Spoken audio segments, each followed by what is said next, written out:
حضرت عائشہ صدیقہ رضی اللہ تعالیٰ عنہ فرماتی ہیں میرے پاس ایک عورت آئی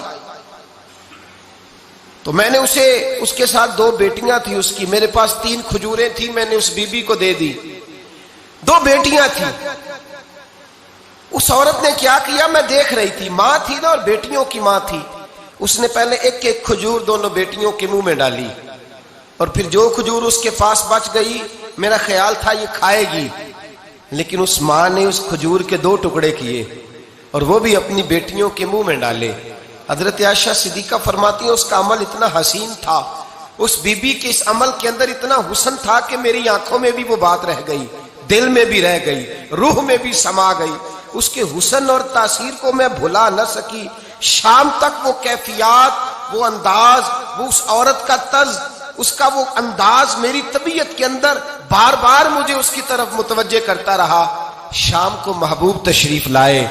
نبی کریم صلی اللہ علیہ وسلم شام کو جب تشریف لائے تو حبیب پاک علیہ السلام کو میں نے بتلایا، میں نے کہا حضور بی بی آئی تھی، اس کا چہرہ بتا رہا تھا کہ بھوکی ہے، لگ رہا تھا کئی دنوں سے کھانا نہیں کھایا، 3 کھجوریں تھی ہی میرے پاس 3، 2 بیٹیوں کو دے دی، وہ کھا سکتی تھی، لیکن یا رسول اللہ صلی اللہ علیہ وسلم اس نے کھائی نہیں، وہ بھی کھجور 2 ٹکڑے کر کے بیٹیوں میں بانٹ دی ہے۔ حضرت عائشہ کہتی ہے دیر تک حضور میری بات کو سنتے رہے، دیر تک میری طرف دیکھتے رہے، اس تصور کو، بیٹی کے پیار کے اس ذائقے دیر تک محبوب محسوس کرتے رہے، اور پھر فرمایا عائشہ جو دنیا میں بیٹیوں کی وجہ سے آزمایا جائے گا،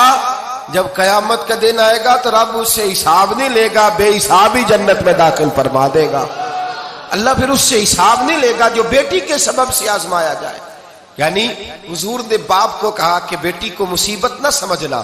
اگر کبھی اس کے میکے سے جھگڑے کا پیغام بھی آ جائے، اگر کبھی دوبارہ تجھے اس کی طرف پلٹ کر جانا بھی پڑے۔ میرے نبی پاک صلی اللہ علیہ وسلم سے کسی صحابی نے کہا تھا یا رسول اللہ بہترین صدقہ کون سا ہے؟ حضور بہترین صدقہ کون سا ہے؟ وہ میرا مال جو اللہ کے راستے میں خیرات کروں تو رب مجھے زیادہ اجر عطا کرے، وہ کون سا ہے؟ تو میرے نبی پاک نے فرمایا اگر تیری بیٹی واپس لوٹ آئی، طلاق کی وجہ سے یا بیوہ ہو کر واپس آ گئی، اور تجھے اس لوٹنے والی بیٹی پر کچھ خرچ کرنا پڑا،